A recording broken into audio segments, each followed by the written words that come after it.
Chris Sarris is a business advisor, consultant, and life coach. He has worked with hundreds of companies alongside founding Soul Coaching in Rochester Hills, Michigan. Chris has also developed a 140-hour life coaching training program for coaches who want to work with their clientele at the level of soul healing.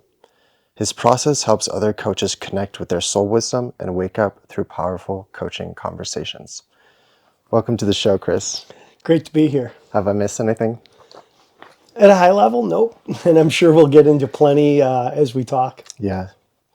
So, what is soul coaching? Soul coaching's a name that I came up with a long time ago. I don't know. I can maybe tell you a little of my backstory. So I've been coaching formally for 22, 23 years. An expression I often use is a crisis is a terrible thing to waste. Right. And crisis is usually God, the universe, whatever it is you want to believe in, getting our attention. Sometimes for me, if I was going to oversimplify it, to say it's your turn to grow. So I went through one of those. I dove into therapy and I really started kind of doing self-exploration. This would have been about 25 or 6 years ago. Through that process of kind of discovering my more authentic self, I was going to maybe go back to school and become a therapist. And then a friend of mine who was a therapist said, you should do life coaching with your business background in that. Now, I say this was 23 years ago before everyone was a life coach. And so I found a coaching school and went to it, loved it, knew this is what I want to do the rest of my life. I guess I'm giving you a little of my background to the name soul coaching. I want that. Yeah. And so what had happened when I came out of coaching is I knew there were other elements of that weren't typically in coaching that I wanted to incorporate.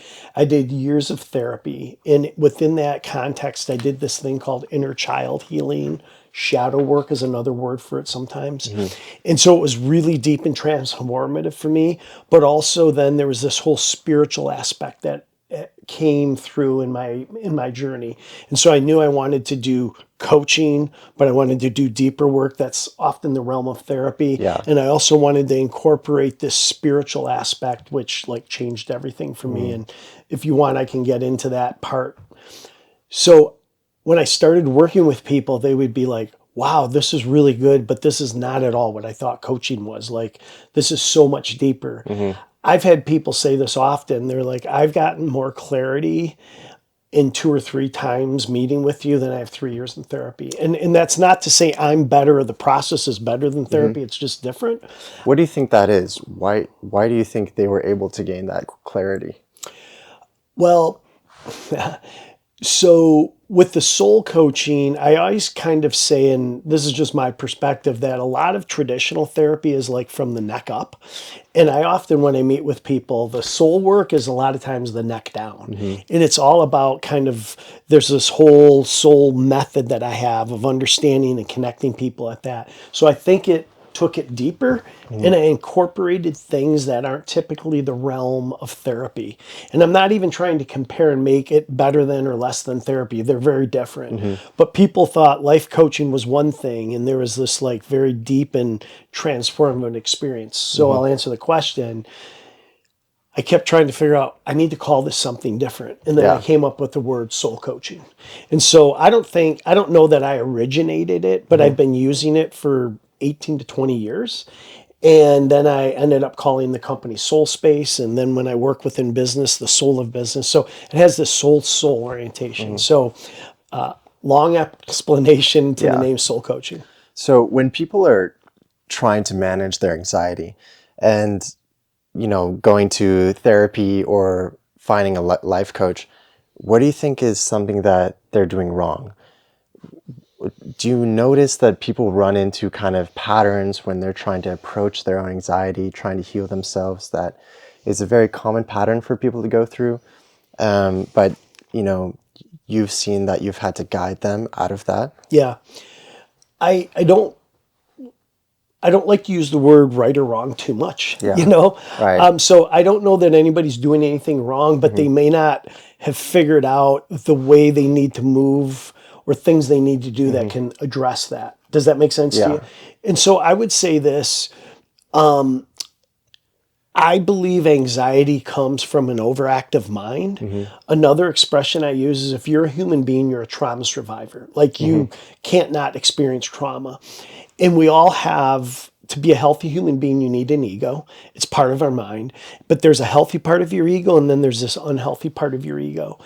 And depending on where we go in questions, I could go into a deeper explanation of Hmm. that. But I believe most people's anxiety comes from being disconnected from their true self Hmm. What is and that? What more is? connected to the trauma Mhm. and the patterns that have come out of coping with trauma, hence the cause of anxiety. What is that true self?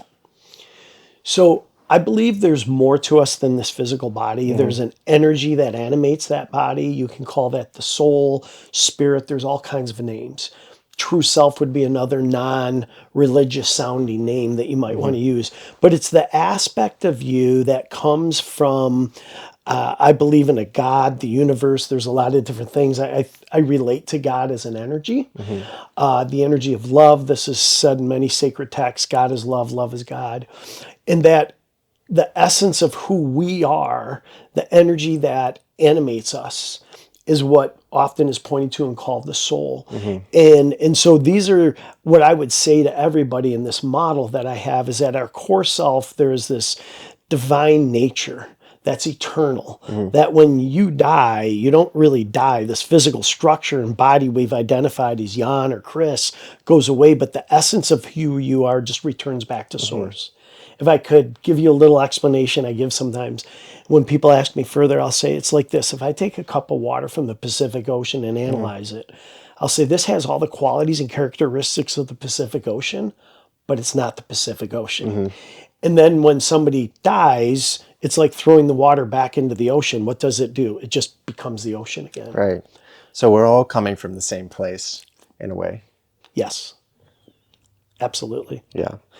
It's amazing to think how different we perceive each other to be, how different we perceive our, surroundings to be, how we label ourselves, and how we have arguments with each other on the notion that, we're separate, but, at our core values, we're all the same essence, all the same divine essence. Yeah. And I would say this, not everybody's ready to understand that. Hmm. I personally believe in reincarnation. I believe that we live a lot of lifetimes. Hmm. If I got into it, and I always say this to my clients, I'm just sharing with you what I understand. I'm not even trying to say it's the truth. Hmm. It's just a truth, So I always say to everyone, like, if you don't believe that and resonate with that's completely okay. Because I think whatever you believe and whatever experience you're having in life Hmm. is part of your soul's journey. Hmm. And it's not like good or bad or right or wrong. I mean, you can look at it from that egoic level, but when you drop down and hold it in a different way, you see things differently. Hmm. And so I think that's one of the distinctions of like, why do people have those experiences with you? And I just feel like I'm looking at it and holding it from a different perspective Hmm. that allows things to be shown Yeah. that if you're not holding it that way, you can't see it. Did that make sense? Yeah. And I'm curious because you approach your coaching from a spiritual and Buddhist-like perspective, but you also work with business advisors, or business managers, teams, companies. Yes. So how do they relate to this kind of spiritual perspective of reality? Yeah. So I don't lead with that. The only thing where they might get the hint of that might be from the name of the company called Soul of Business. And they're like, oh, that's kind of interesting. What I will say to this in business, there's two systems that drive every company, whether you're a company of one or a company of a million, and is your operating systems Hmm. and it's your human systems.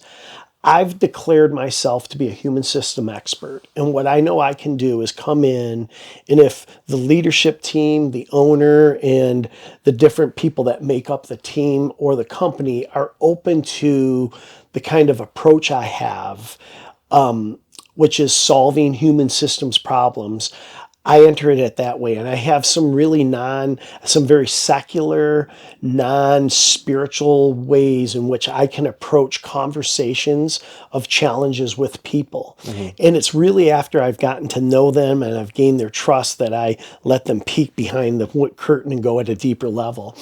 Not everyone's ready for that, Hmm. and so I can kind of meet anybody where they're at, and human systems problems are the biggest challenges for any company, Hmm. even very successful ones. So people, when they hear somebody has a kind of a different approach, and because I've been doing this for 23 years, all my businesses just referred to me. It's kind of nice because often I walk into a company and they've already kind of bought into me because I've been referred. They'll say, talk to Chris and his team because they've really been great. So I come in and once I get to meet them and kind of get a sense of where they're at, I meet them where they are. And if there's a lot of people I can tell who are not ready to go at that deeper Hmm. level, completely fine. I can talk about just very belief systems, energy. Are Hmm. you creating from love and positivity or fear and negativity? I mean, these aren't even woo-woo conversations anymore. So people understand that. And so I have a way of approaching it and addressing at that level. Yeah. And I'm going to say to you, and this is how kind of God, the universe works, they kind of just send me people who are ready for this, Hmm. even if they don't know they're ready for this, because the conversations resonate with them. Have you found that people are able to transition to that kind of that perspective unexpectedly? Ask me that differently because I'm not sure just exactly what you asked. Well, let's say you have a businessman, right? And Yeah. he might be religious, he might go to church once in a while, but spirituality and concepts of reincarnation are not something that are in his day-to-day Yeah. conceptuality. So when you approach them with this kind of new method of perceiving things, do you unexpectedly find that more people are open Yeah. to receiving knowledge in this way? Yes. Yes, I do. Hmm. And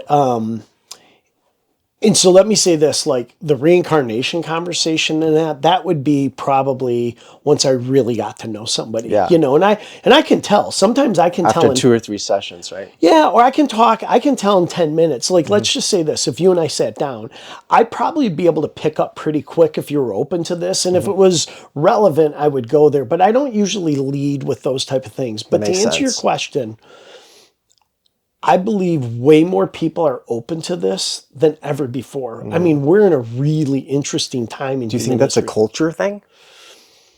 I think it's a conscious thing. Mm. I believe that the consciousness of the world is at a higher level and opening to the concept of consciousness and higher selves than ever before.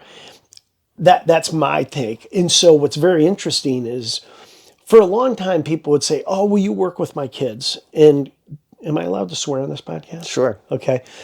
I would often say, I don't like As much working. as you want. Okay, good. I often say, I don't like working with kids because they're not fucked up enough for me. Hmm. And what I mean by that is usually younger kids aren't motivated to kind of do deeper work yet. And often I don't think they should be. It's usually not till you've got your butt kicked for a long time and you've got the perfect job and you got the perfect wife and you've checked the boxes off of everything you're supposed to do and you go, and I'm still not happy. Hmm. Are you motivated? However, I've worked with a lot of young people. And when I say young people, I'm going to say 15 to 20, early 20s would be what I call young people. And it'll be often because it's my clients' kids or whatever. Surprisingly, they get it. This younger generation, and maybe even yours, how old are you? 25. Okay, I had so to think about it for a I sec. will, well, it's probably because you're a much older soul than that and you don't feel 25, right? Sometimes I feel younger than that. Yeah. I believe your generation, I have twin boys who are 12, I Hmm. have a son who's 15. They just are wired different than my generation and they're more open to it. And so I've sat here, I remember this about 2 years ago, I had a 16-year-old kid whose mom made him come. I'd worked with her. And I sat here and I could tell he wasn't into it. And I said, "So where do you want to go?" And he's like, "I don't know." And I'm like, "You kind of don't want to be here, do you?" And he's like, not really. At least he's honest. Yeah, it was really nice. And I said, would you be interested in me sharing with you the meaning of life? His eyes lit up this big. He's That's like, an exciting question right there. yeah. And he's like, yeah. And I'm like, okay. And I went through the whole coaching model that I have. And I can explain the coaching model in 2 minutes, 15 minutes, or 15 hours, depending on what you want. But it was so interesting because everything I said was really resonating with him. And when we came out, his mom's like, oh my God, I haven't seen a smile on your face in a long time. Wow. She goes, did that go well? And I go, I guess so. And it was because it resonated with him. Yeah. What do you think that is? Do you think that has something to do with the amount of media and content that, people of this generation have grown up consuming? Or do you think that, just socially our brains are more receptive to different concepts and cultures? I think those are great questions that you just asked. And it's funny because when you're telling them, I've never considered that. Because for me, I believe at a soul level, like we evolve. I will tell you, your your dad and I are much more kind of open and evolved than his parents and my parents were. Right. My kids are even more open and evolved. So I believe like as generations come, I think it's almost from a soul wiring. You're the generation of the future. You're the ones we've been waiting for. So you come in more evolved and awake. And I'm not saying that's for everyone across in the world, because I think we're all here at different levels, but there is a higher level of consciousness emerging in the world. I think that's carried by each of us at a soul level. And the younger generations are more open and ready for this. So I think it just resonates with their wiring. And often the kind of work I do bypasses the logical mind, bypasses the egoic thinking mind, and it's at a soul level. Have you ever had an experience where somebody says something to you that doesn't make sense, but you can feel how it's true? Probably. Yeah.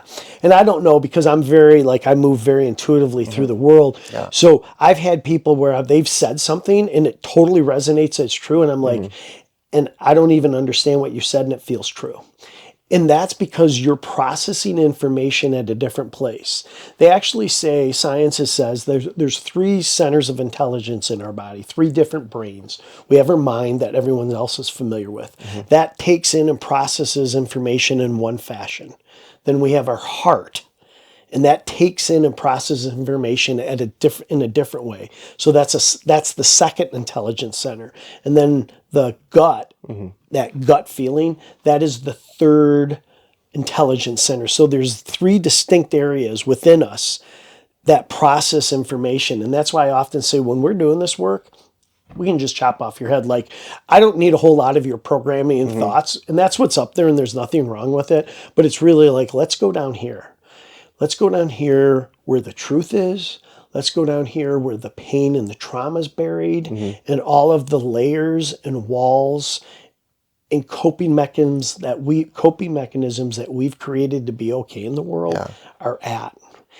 And to me, that is the source of the anxiety. That is the source of phonetic, addictive, habituated patterns of being that keep us from the best of who we are. And through that, we have arrived at soul coaching. Yes. A lot of words, right, to get there, but yes. That's beautiful.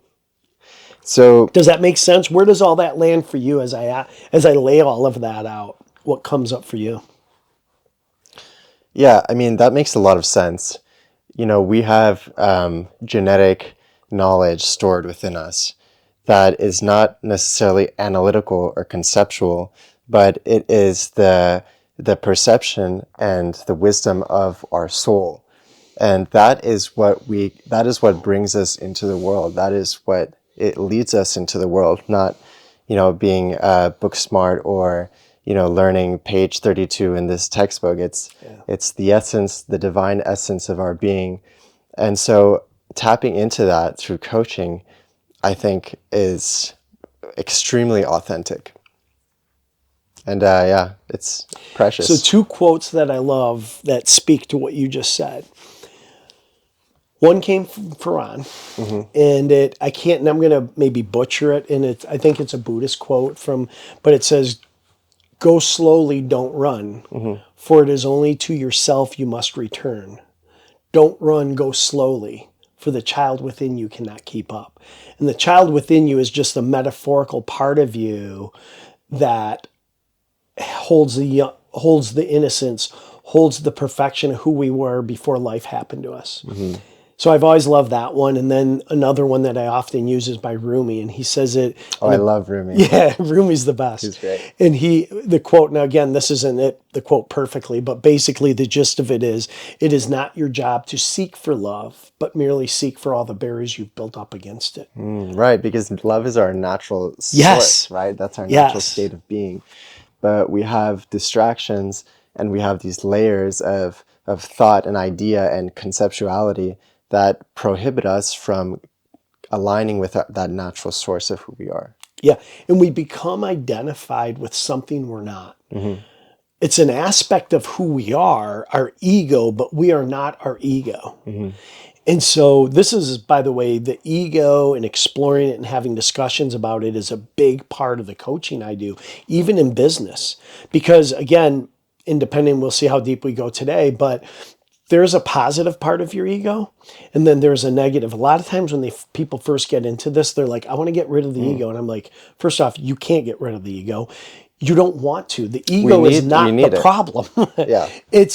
It's there. It holds certain aspects of it that are causing us issues, but it's not the ego. So it's funny. This just came to me. My mom used to tell me, you know what ego stands for? EGO, easing God out.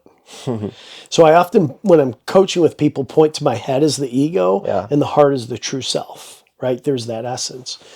And I kind of, to be honest, I just lost track of a thought because I was going to make another point. Oh, okay. So another quote I often use when I'm with people about true self versus identifying with like our woundedness and our ego patterns. I'll say to people, I might say to you, Jan, the reason you struggle is because you don't know who you are. Hmm. You only know who you've become. And who you've become is not who you are. Think about that. Who you've become is not who you are. So I get a couple reactions from people. I get people like often nodding their head like, I know exactly what you just said and I don't understand it. Or nodding their head like, I totally get that. So the great question becomes, then who are you? That's really interesting because what you were saying about people not necessarily understanding what you're saying but feeling it, and it's almost like they don't have a literal understanding of it, but their soul understands it. Yes. And that's when we're having conversations like this one, or other people are having conversations about sort of divine nature. And part of the reason why people love it but don't necessarily conceptualize it potentially is because at a deep level they know what that is because that is what they are. Yes. But sometimes, I mean, most of the time, it's really hard to characterize that into language. Yeah. But we feel it, and feeling doesn't is not led by language. It's led by experiencing something so authentic in our lives that just tingles in our bones and vibrates in our soul, and suddenly we're like, that's it. That's what I'm missing. That's what I'm attracted to. That's who I am. That's what I'm looking for in this life. And part of the reason why I love what we've been talking about so far is because that is the most valuable thing that we can talk about. Yeah. Yeah. Well, I would say this. It is if you're ready for that talk. Not everybody's here. Not Mm-hmm. everybody's going to do this level of consciousness work. And so I really believe like here's a quote I always loved that said, no man, wait, no, how does it go? Okay. All men are not created equal, Mm-hmm. for there is no equity in nature. But no man was born whose work is not born with him. So no life is better or worse than anyone else's because we're all here experiencing what we need to experience on our soul's journey. And each one of us have a unique path we are walking. And I don't believe we can really ever know what anyone else's soul's journey is about. We can get glimpses, and if we're lucky, we can find pieces of our own that make sense. That's what came to me. So I know I am living my purpose. I am living from my heart and soul's gifts, and I'm offering them to the world. Picasso said, the meaning of life is to find your gift. The purpose in life is to give it away. And if you're lucky enough, we all have the gift. All of us are gifted. And it's just, will we do the work, and are we ready to do the work to uncover and remove the blocks and impediments that we have from a psychological standpoint, and sometimes from a physical trauma standpoint too, that keep us disconnected from that. And I believe, not only do I believe, but I have developed a method and a process that is really effective at helping people get to that place when they're ready. And I say, and if you're not ready, that's okay too. Like, you don't have to work on yourself. Like, you're going to be okay still not working on yourself. Like, because your journey's your journey. Right. Does that resonate? Yeah. And I wonder, so people who are, doing it like fantastic things in the world, or, performing on big stages, or, stuff at that level. Do you think it's because, and some of these people are young, granted they haven't had a lot of time to work through whatever is stopping them from their natural, ability to do that. Do you think that they have potentially, spent time before this life working through that? Where do you think talent comes from? Yeah, I love that.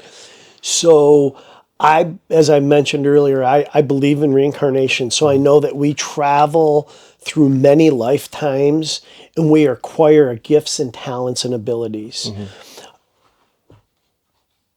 I have lived other lifetimes as a healer. I've done soul retrievals and I figured that out. I didn't really know these things till I was probably in my mid to later 30s, but it was interesting. I had a really life-changing reading from a medium about 25 years ago, and I hadn't started any of this, and she foretold all of it. She's like, oh my gosh, you've come into this lifetime as a very old soul. She would tell me, you're very protected by guardians and angels.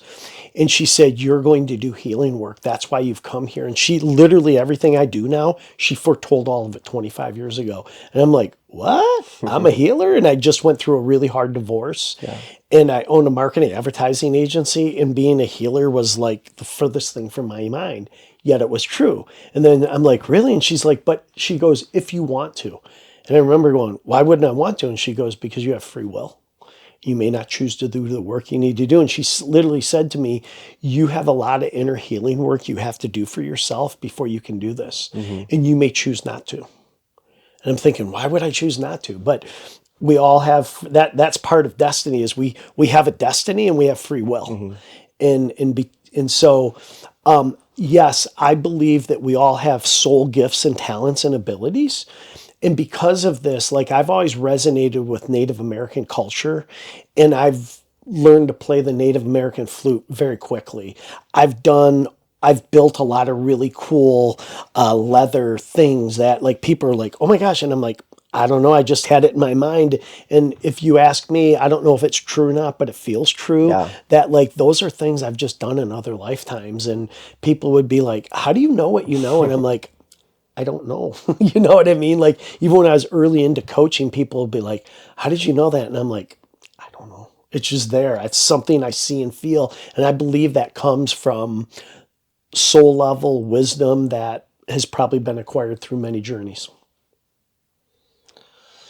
So perception is informed by what is going on internally, by our thoughts, our feelings, our sensations. These are all things that change the way that we relate to the world and our outlook on the world. So when somebody does this kind of work, what do you think it does to their perception of reality? Great question.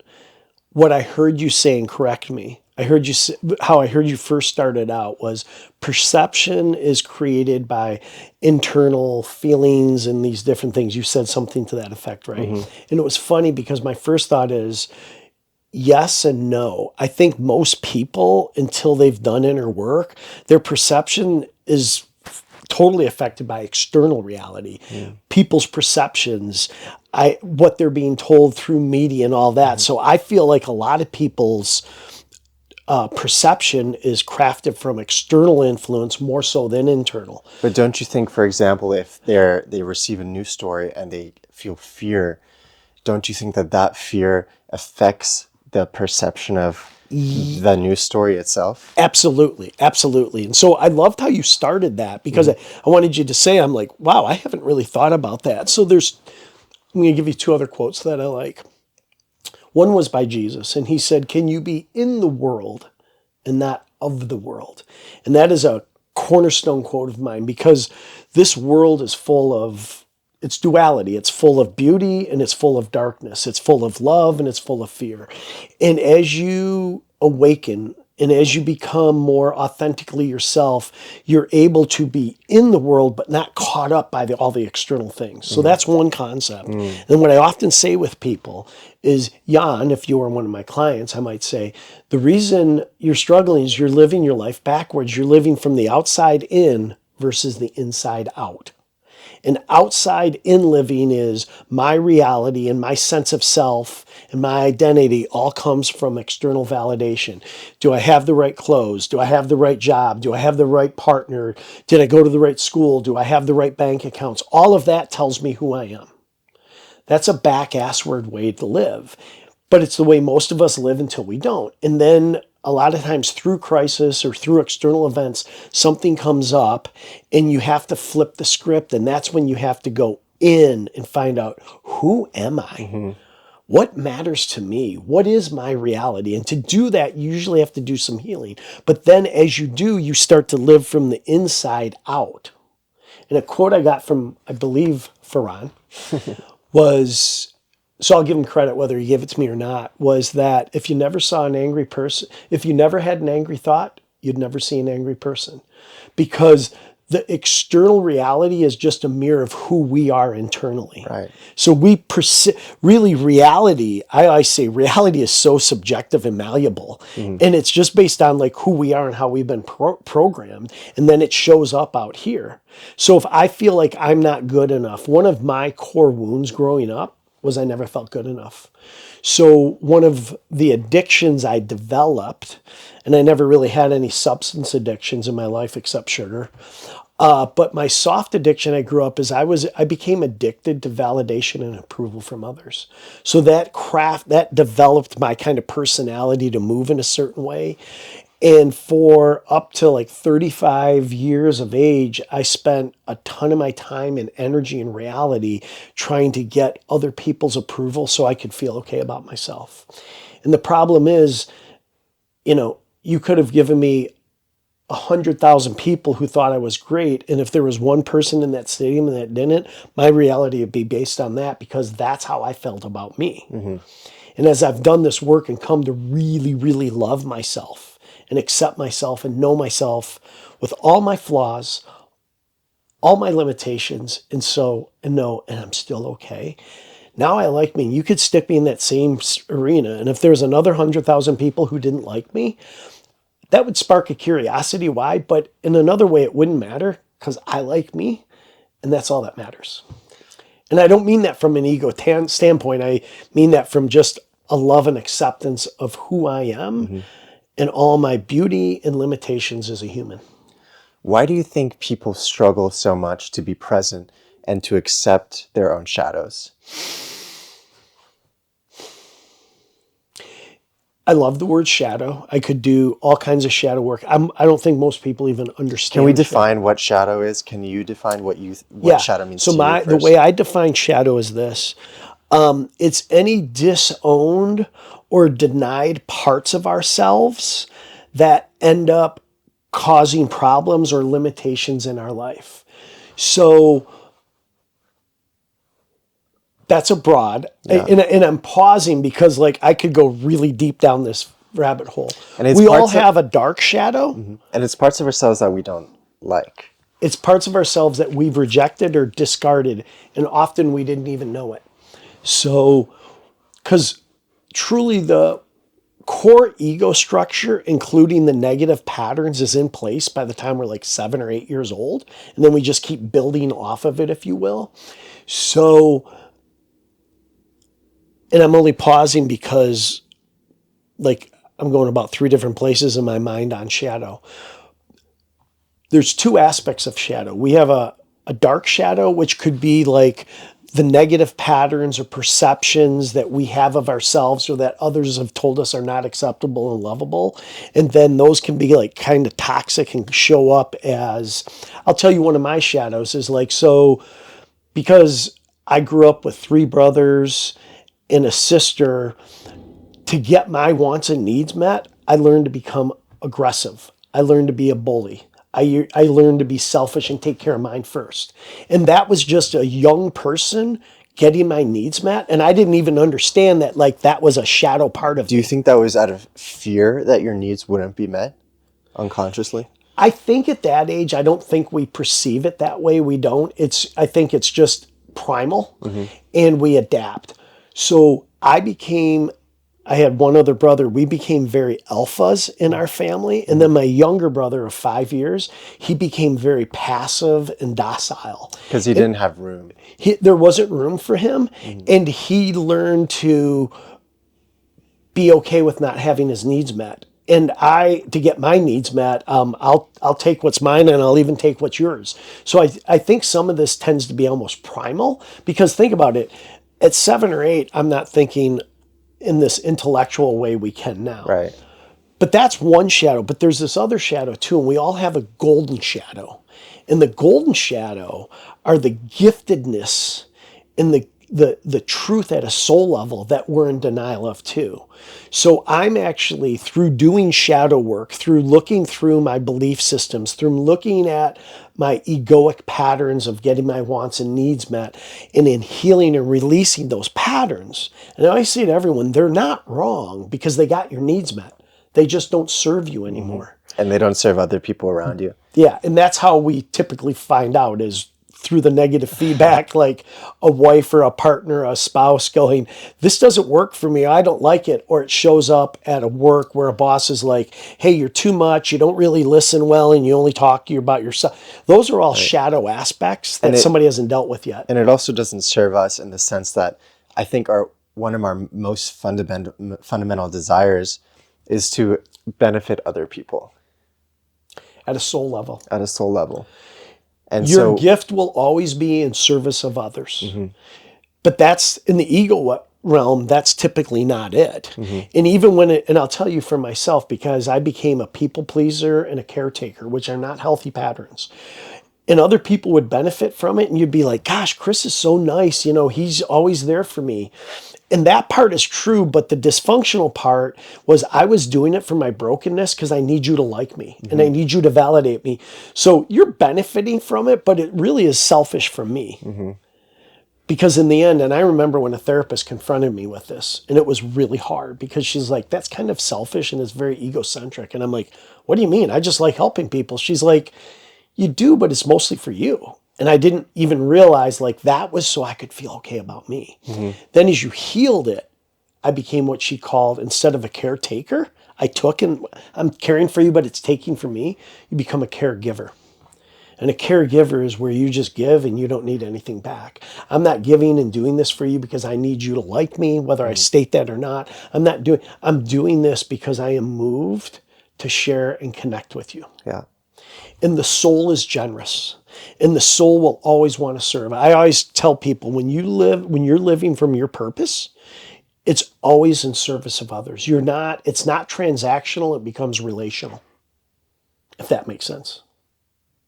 And so let me talk about purpose, because these are things people like to talk about. Okay. I've often had people say to me, I want to find my purpose like you did. And I'll say, well, what do you think my purpose is? And they're like, being a coach and all that. And I said, That's not my purpose. That's an expression of my purpose. Your purpose will never be found outside of yourself. Your purpose is in here. It's connected to the soul. And I've said to people, I could literally be doing 50 different things from this place, including bagging groceries, and it would look like that guy's living from his purpose because it's like an energy and it's a vibe and it's where you're doing it from, not what you're doing. So a lot of people get purpose connected to like external roles and behaviors and activity. And it's not. So it's like, I hate my job. I love, whitewater rafting. I'm going to become a whitewater rafting guide. And that's my purpose. And so they may quit and go become. And guess who they're going to encounter when they're being a whitewater rafting guy? The same guy who didn't like his job over there. Because the great quote, I think John Kabat-Zinn said, wherever you go, there you are. And so they're thinking, oh, my happiness is over here outside of me. No. Your happiness is not outside of you. Your purpose is not outside of you. These are all internal things you have to find on your own. You have to connect to, and then you start living from that place, and everything changes. So you were somebody. Am I hitting you with too many thoughts here? No, I love it. Okay. I want more thoughts. You are somebody who has worked on yourself a lot. What would you say to somebody who is on that journey of wanting to work on themselves but doesn't know how? What would you tell them? I think just the fact that you have awareness that you're struggling and you want to change it is really important. The 12-step programs, which I love, the very first step is you have to acknowledge that you have a problem. So I think having that awareness. The second would be, you can go some traditional routes of finding therapy. By the way, I love therapy and I think it's great, but I also think depending on what the therapy is, it has its limitations. And the soul coaching that I talk about has its limitations. Like there is no one answer fits all type of thing. It's just what you're resonating with. But I think you need to be open and willing to know I need help and to be humble and vulnerable enough to accept help. Right. And sometimes that can just start in conversations with friends. Like to be able to, let's say I'm not open to going to therapy yet, or whether I want to go get a coach, but I'm struggling, but I have a friend in Jan that I could just talk to. So sometimes when you can just start to talk about the things you're struggling with, and because I have a belief in God, the universe, I think if that's what's up for you, the universe will step in. And things happen in your life and align with you. Like you will then talk to a friend about it. And then before you know it, a week later, you might bump into somebody and you start talking and they're like, oh, I'm a therapist. And So you'll be led to that. Yeah, you'll be. So I truly believe the universe has your back. God, this higher intelligence and energy that is the essence of who you are as a soul, is going to intercede and direct kind of events, coincidence, and happenstance that are in your favor. So do you think that we are... Is that too woo-woo out there? Did I give a woo-woo answer on that one? No, I thought that made a lot of sense, and I want to add another question onto it. So do you think that we are the only ones that are kind of in our own way, and if we just let go and let, God or the universe or our own divine nature guide us, then things will end up all right? Or how do you balance that between controlling and letting go? Yeah. Trying to think of how simply to answer that, because that's a big question. Yes. So I'm going to give you a quote. My mother was, I had a great father and mother, and they both had really tough lives too. But my mom was a poet and she wrote a bunch of beautiful things. And one of my favorite things I love to share with people on this, she wrote it was on surrender. And it goes like this: surrender. How easy a thing to say, how hard a thing to do, the effort of letting me out to let in the wonder of you. There's a lot there. Yeah. That's beautiful. I'll break it down for you. The effort of letting me out, that's me in the ego sense. And this is what I love helping people. I'm like, guys, it's a divine dance between your ego and your heart and soul. It's not one or the other, it's both. But what happens for most people is we're operating from an overdeveloped, imbalanced, egoic self versus being grounded with our heart and our soul and having a really nice balance of the divine and the ego, because that's what it means to be human, if you ask me. So, yes to your answer, but it's not an easy, straight route to get there. When I'm first talking with people and they come in here and they're working through trauma, it would be unfair and unreasonable for me to say, you just have to surrender and let God in your life a little more and everything's going to get better.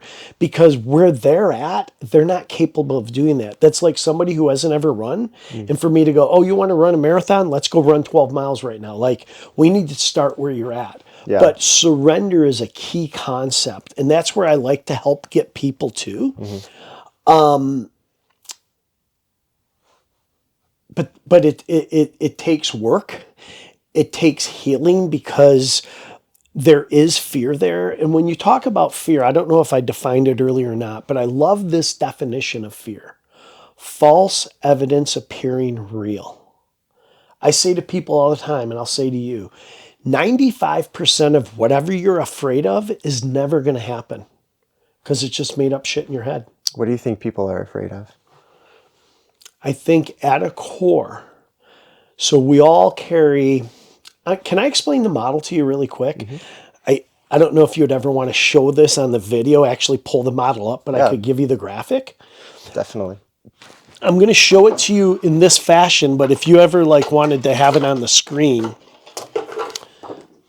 So the model looks like this, and you'll see it on the screen. I'm going to say it really quickly. So here's a couple core fundamental philosophies and foundational concepts I give people to come in here. So what I'm going to do is walk you through this model, and I'm going to try to do it in 5 minutes or less, because I actually could do it for about 15 hours if you wanted. So science has proven, I'm going to put this down and walk you through in a minute. Science has proven energy is everything and everything is energy. You understand that? Most people do. When you walk in a room, when you walked into this room, did it have an energy? These chairs have an energy, a vibe. They have a feel, right? In Earth, we live in duality, opposites. And there are two creative energies from which everything's created from. Every thought, action, desire, intention you have consciously and mostly unconsciously is either being created from the energy of love, light, and truth, or fear, negativity, and illusion. Okay? So it's very clear which one feels better. Well, and that's it. And most people do. And I'm always like, you know how you can tell which one you're in? How it feels. However, there's a lot of ego, fear-based behavior that feels good.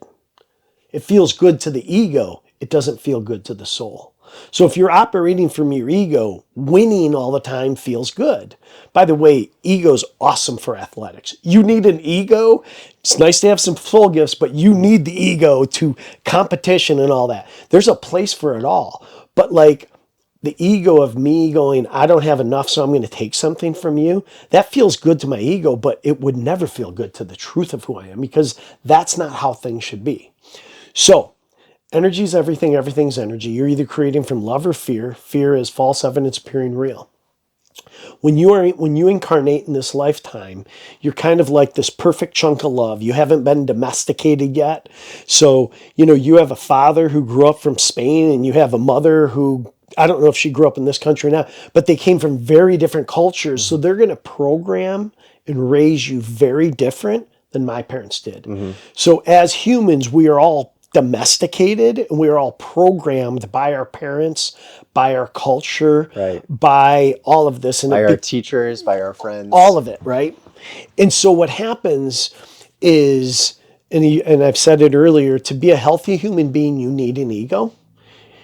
But there's a positive part of your ego and there's a negative part. And what we would do in our work is focus on the negative patterns that are based in the ego that keep you from yourself. So in this graphic, which you'll be able to show on here, this heart represents your true self, the divine within you. But within the human experience, when we come in here, we all have negative experiences, influences, impacts. And what I'm going to say, I always say this to people. Even birth. Would that be it? Well, listen, if you want to get deep, pre-birth. Ask Brooke. A lot of trauma can happen before you're even, well, you're still in the womb, but we probably don't want to go too far down that rabbit hole right now. So your parents did the best they could, and they also screwed you up. There's no way your parents didn't in some way negatively imprint you.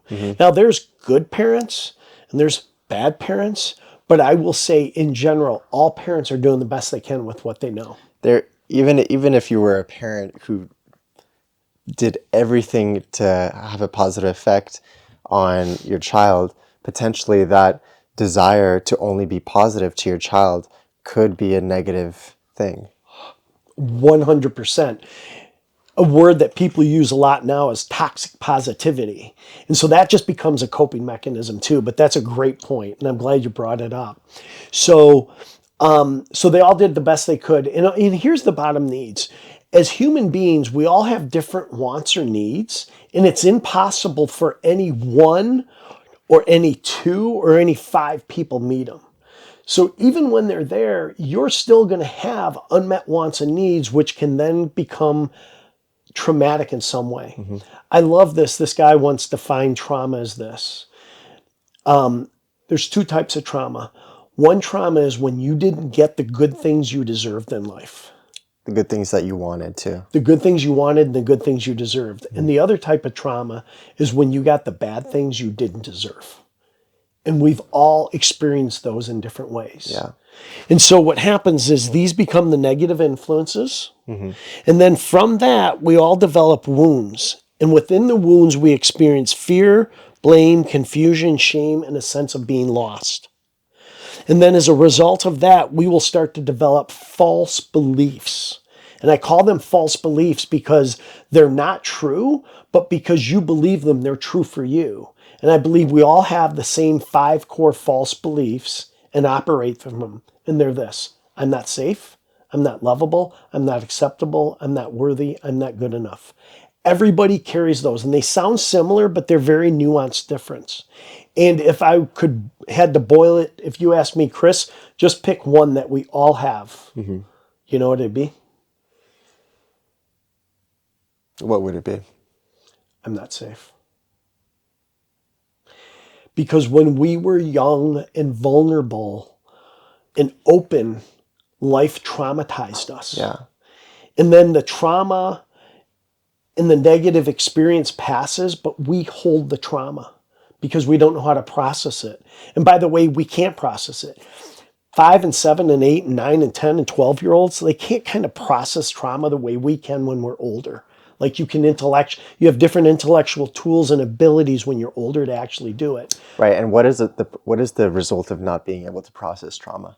You end up holding, so 2 things happen, and I'll get into this. I'm going to explain this. So whenever we're experiencing any type of negative influences, the wounds that come from it and the false beliefs, and we experience fear, pain, or anything we don't understand, the healthy part of our ego wants to do 2 things simultaneously. The first thing is it wants to come in and stop the pain. And the second thing, it wants to protect you so that pain never happens again. And this becomes the birthplace of ego coping mechanisms that show up as walls, anger, resentment, judgment, greed, power, control, addiction, numbness. The list goes on, and it's the way our mind learned to cope when we experience trauma. And I'm going to answer your question here in a second.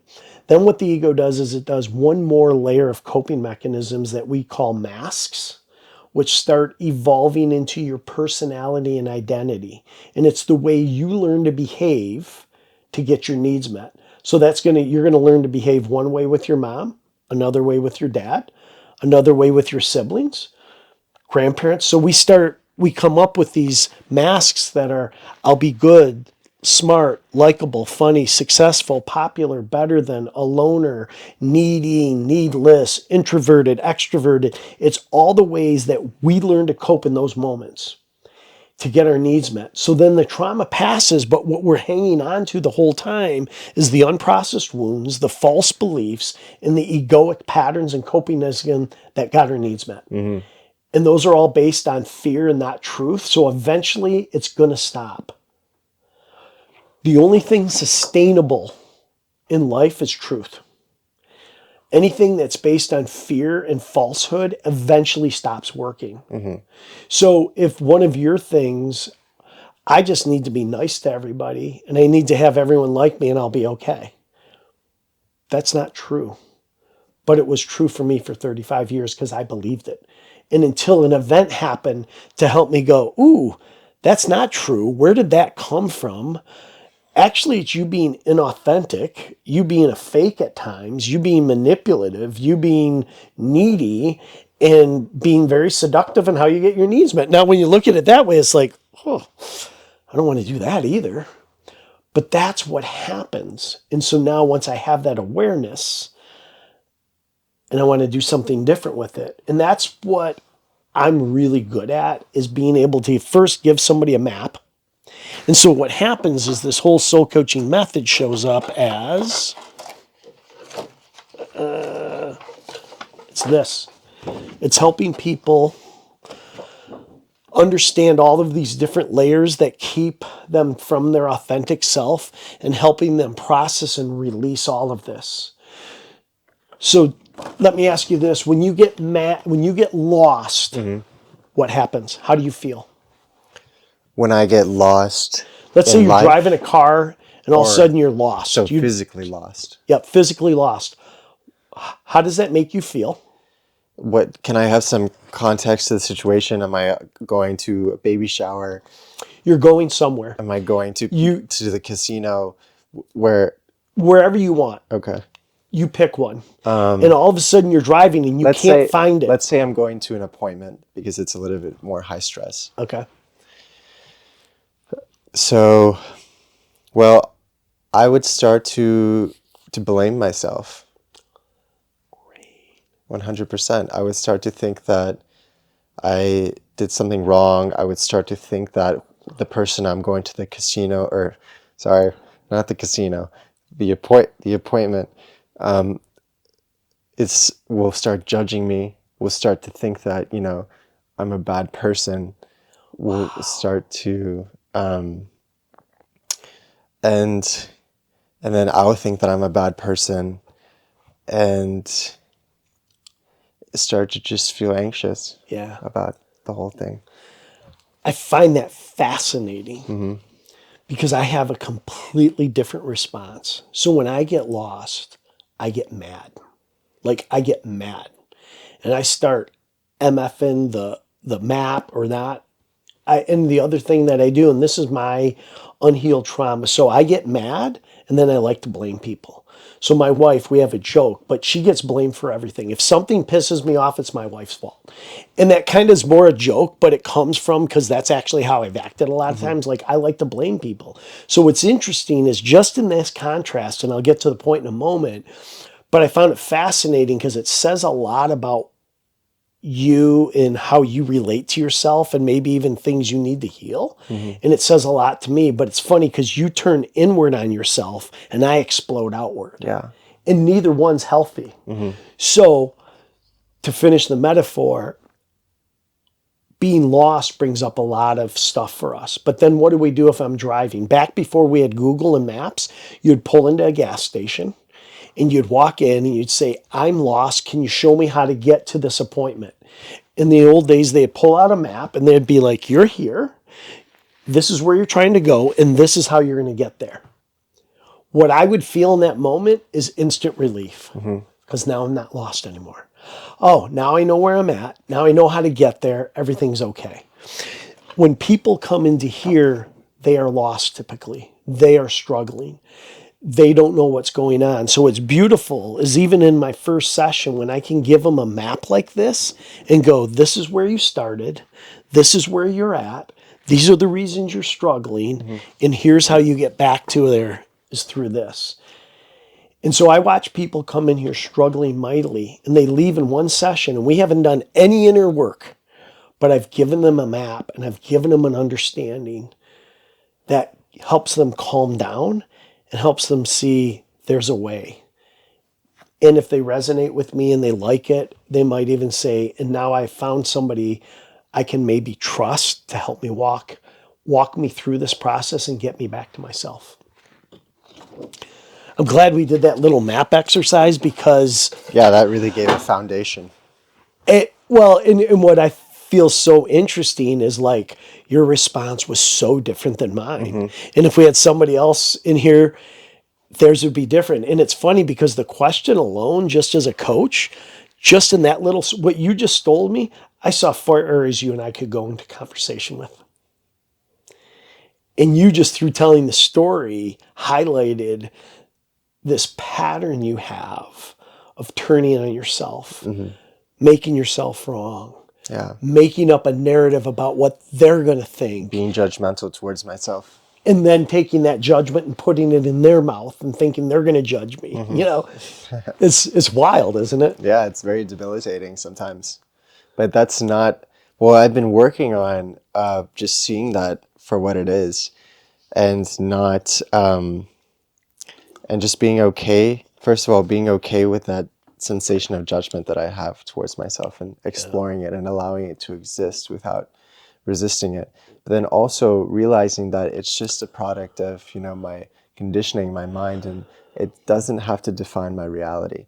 And I think that evolution is what we all need in order to grow as people and to mature emotionally and to feel better in our lives. 100%. And, the other thing that came up for me as I was listening to you talk, and this is something that Farhan is excellent at and I love, but, meditation is something I teach all of my clients. Like it's one of the first things because to even have a really simple, even if it's a 3 to 5 minute meditation practice, because to achieve the kind of level of healing and awakeness that I'm talking about, you have to be able to get control of your mind. And the mind is very noisy and creates anywhere from 30 to 60,000 thoughts a day, depending on who you hear, but it's still a lot. And what happens is we as humans are kind of just habituated to following and listening to all of the noise that the egoic mind creates. Right. And we believe it too. And then we believe it too. And so one of the key things and also the degree to how much we believe it is the degree to how much we'll suffer. 100%. Yeah.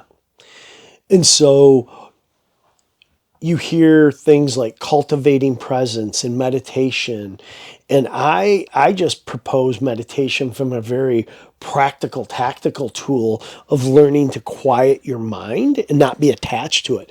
Not that you can get into these altered states of consciousness. I mean, all of that comes from meditation, but I think a lot of people have resistance to it.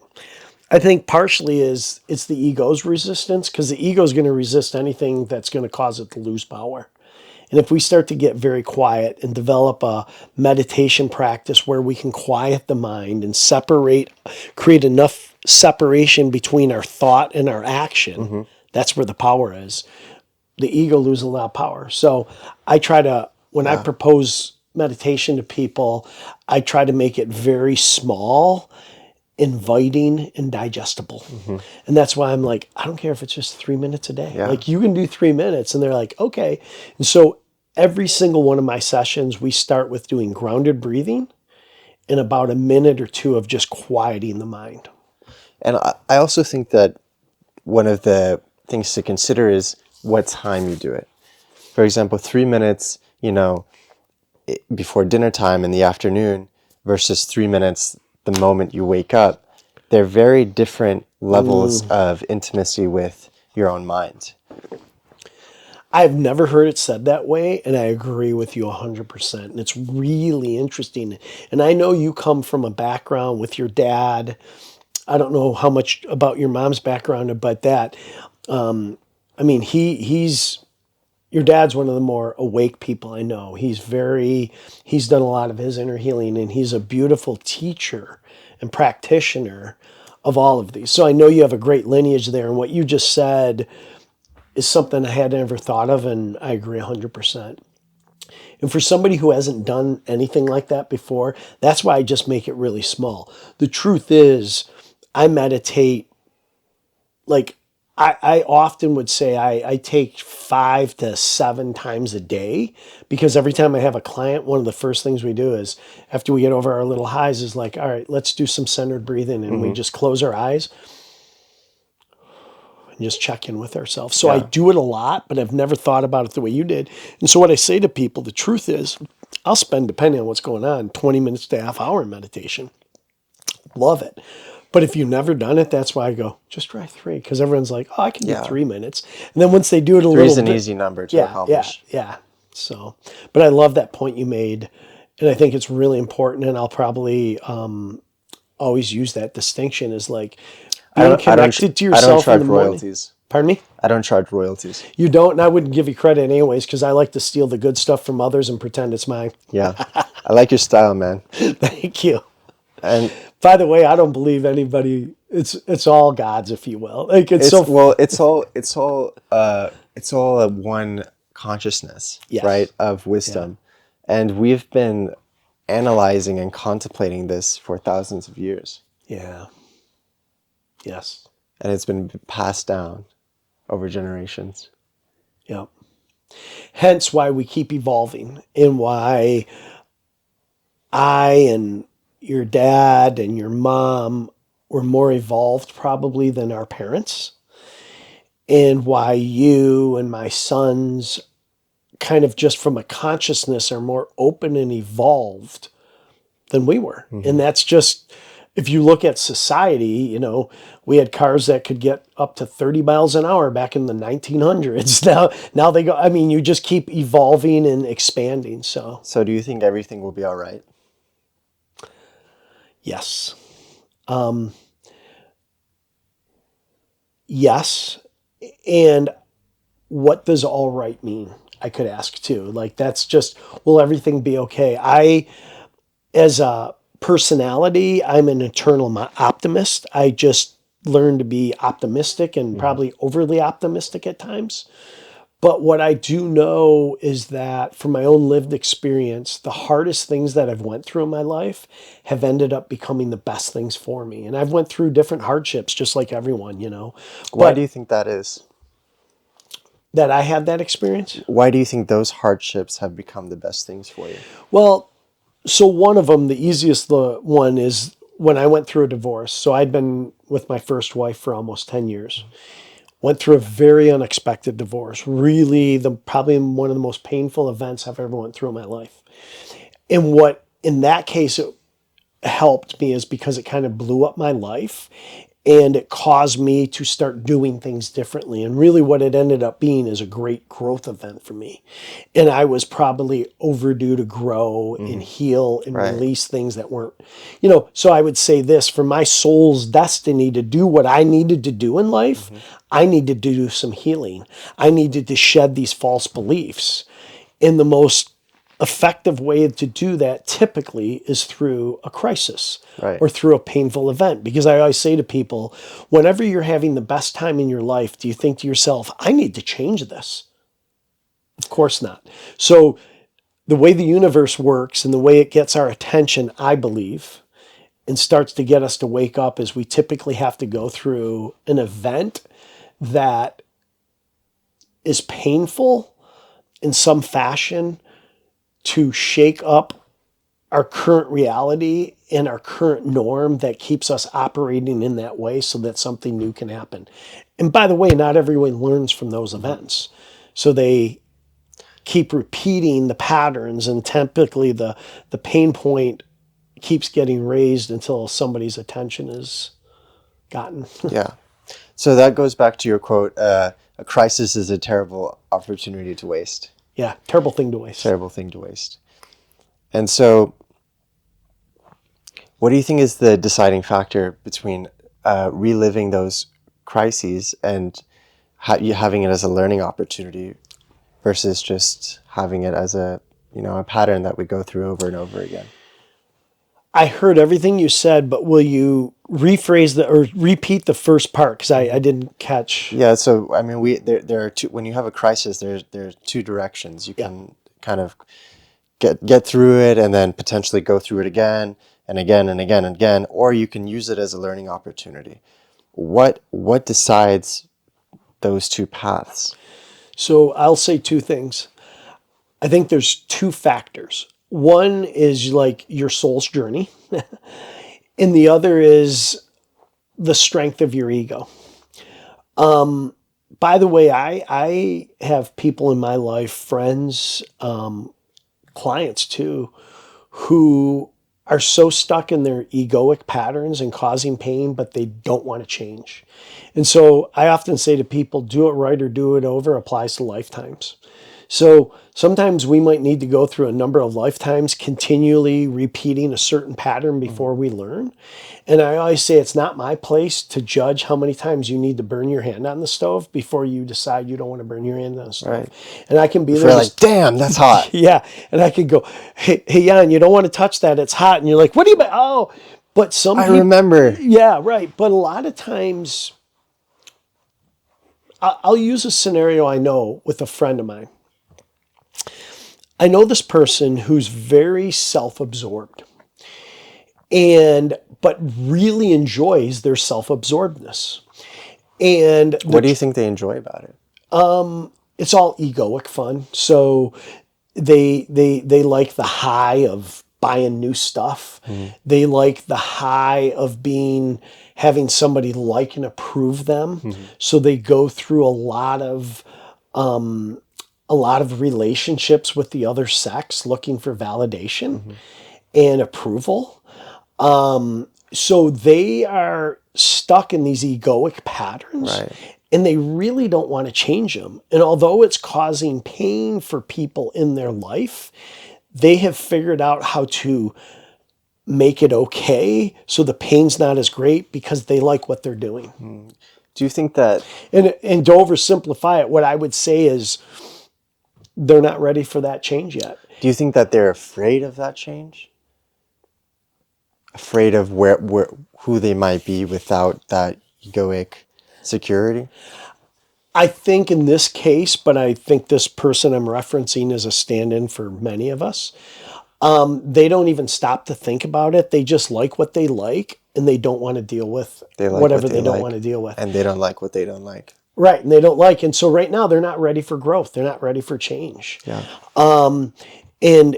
So a quote I always love about that I want to throw in here, it says, you can choose to avoid the issues in your life, but you can't avoid the consequences that come from the issues in your life. Like you can avoid your issues, but you can't avoid the consequences of your issues, Yeah. So at some point, that person will experience enough loss typically in some fashion, whether it's of friendships, of business, whatever their ego's attached to, that's going to make them want to do it differently.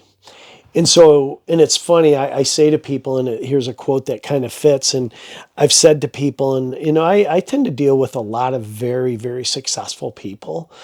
And I've said to them when they're sitting here, okay, Jan, I can see you've mastered the external world.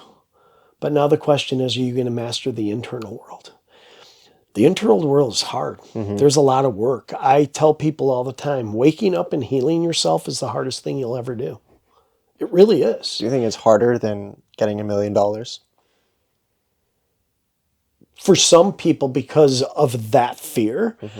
I actually know people who, in this one case, and it was the first time I ever said this to somebody, they are a self-made multi-millionaire. Phenomenal. In their internal world, and a lot of their personal relationships are a shit show because of it. And they don't want to do the work. So, yeah, for that person, it's easier to go make $10 million than to sit in their own pain, to, in a very authentic way, be with the pain they've caused others. Yeah, that really shows how afraid we are of ourselves. Yeah. And that is a big component of the healing process. Being able to accept, to be present, and to sit with our own experience in a non-judgmental state of mind. And once we're able to have that shift, then suddenly we can explore all the tensions that are in our own mind. And those tensions, they cause us to suffer because we resist them. The tensions themselves, they're just tensions, right? Like anxious thoughts, they're Yeah. just anxious thoughts. Right. But when they arise and we start to hate ourselves for it or hate those thoughts, that is the internal turmoil that creates depression and anxiety Yeah. and suffering. So if we can change the relationship that we have with those arising sensations, then that's already a huge first step. Huge. And I'm sure you've heard this because it's a very common expression. But all dis-ease not addressed will become disease. Dis-ease leads to disease. And so I truly believe that. Like, and you know that from the family you grew up in and the healers you have in your family, that like what they are here is helping people treat their dis-ease. So if you hold an emotional disturbance, if you hold a trauma that you haven't processed or haven't dealt with, eventually that will manifest in the physical body in some form of disease or discomfort. And it's all the ways that the universe tries to get our attention to go in. And why do you think our healthcare system, doesn't address that? Boy, you don't want me getting to go on you don't want me to get on that rant about our healthcare system. Because you I would, think I think I'll say this at a super high level. Another quote: power corrupts, and absolute power corrupts absolutely. I think there is a lot of greed and corruption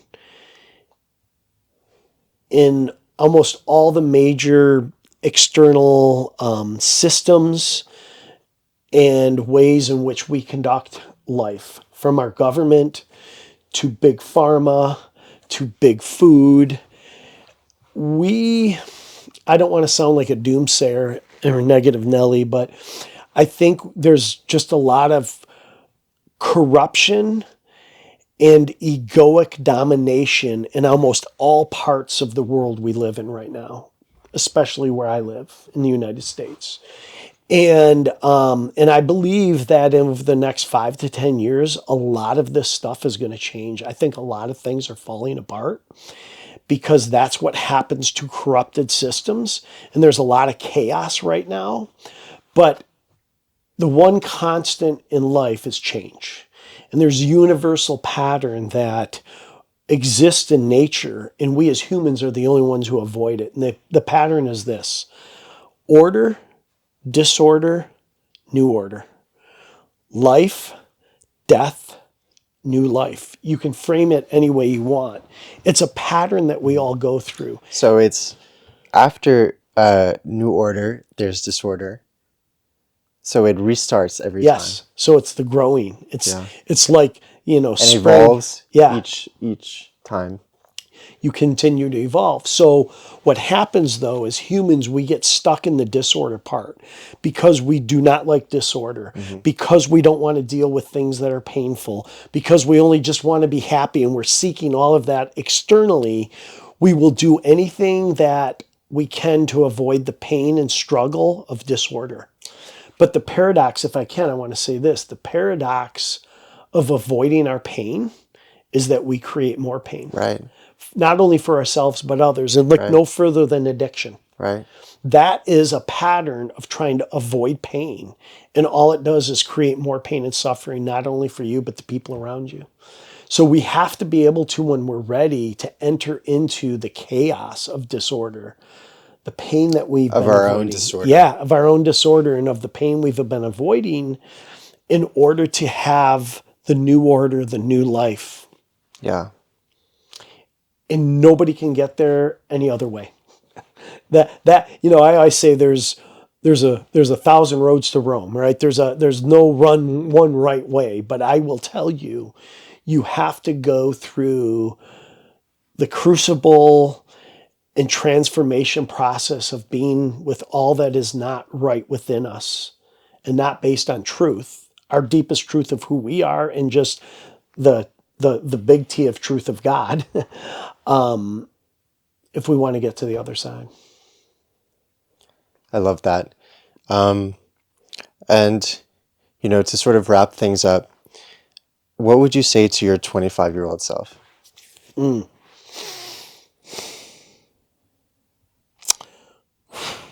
it can get me emotional.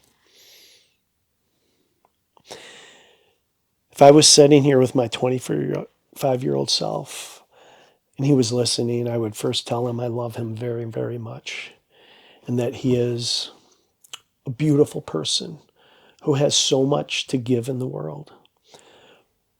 But I have to look at these things that I don't want to look at and deal with these things I don't want to deal with. And that all of this busyness and this noise and this seeking attention and distraction is keeping me from something I need to work with. And that it's worth it to sit down and be that way. And so I would have really tried to help my 25-year-old self understand that, to do that work. Yeah. And that said, I ended up doing that work when I was a 35-year-old self, and I'm so grateful for it. Because sometimes people don't do this work at all, and that's okay too, because that's their journey, and they'll be through here again to figure it out. Yeah. Well, thank you, Chris. You're welcome. It's been a great time. I've just thoroughly enjoyed it. Kind of knew at a very broad sense what we were going to talk about, but of course had no idea where it was going to go. And so, and what I just want to tell you, like, I could feel, knowing you and in your dad, like, and I've just really appreciated everything you've interjected, because you've really said some stuff that I hadn't even thought of, and Yeah, it's really good. So thanks for all that you brought. sure. You said so much profound material. I'm really looking forward to sharing it with others, and I really appreciate you being here and your time and your wisdom. So Thanks. thank you. Appreciate it.